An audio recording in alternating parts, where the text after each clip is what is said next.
Okay, so we're going to talk about a rational function. A rational function is anything that's a fraction with a polynomial on top and a polynomial on bottom.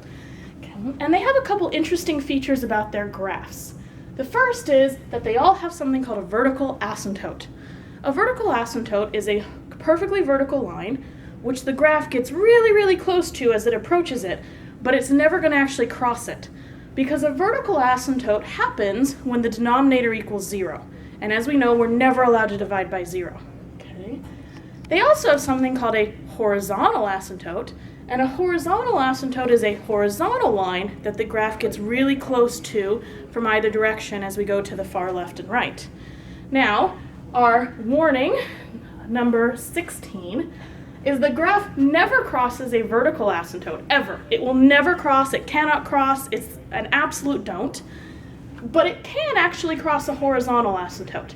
So it causes a little bit of confusion when we compare the two.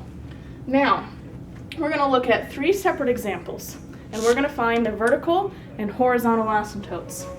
In this one, a vertical asymptote is wherever the denominator equals 0. So we take each of these pieces and say they give us x equals 1, -2, and 3.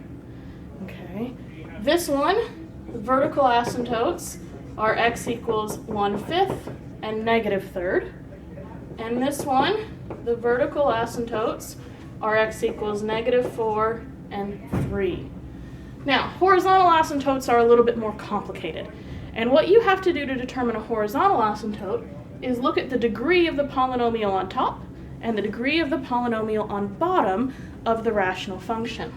So if you look at this one has 2 x's, it will multiply out to an x squared. This one has 3, and will multiply out to an x cubed.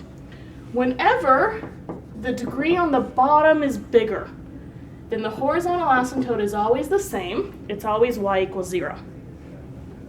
We look at this one, and the degree on top is 2. The degree on bottom is 2. When the degree is the same on top and bottom, the horizontal asymptote is the fraction of leading coefficients. So imagine if you were to FOIL these out. We only care about the first term. So I'm going to multiply the 2x by the 3x, and I'm going to get 6x squared. And the 5x by the x and get 5x squared.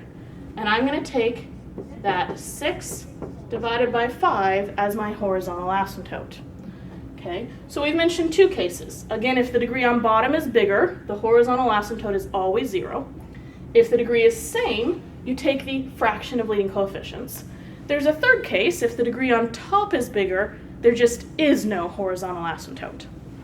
Let's do one more example down here. We look at this and we get x times x is x squared. X times x is x squared. So this is that middle case where the degrees are the same on top and bottom. And so the fraction of leading coefficients gives us a horizontal asymptote of y equals 1.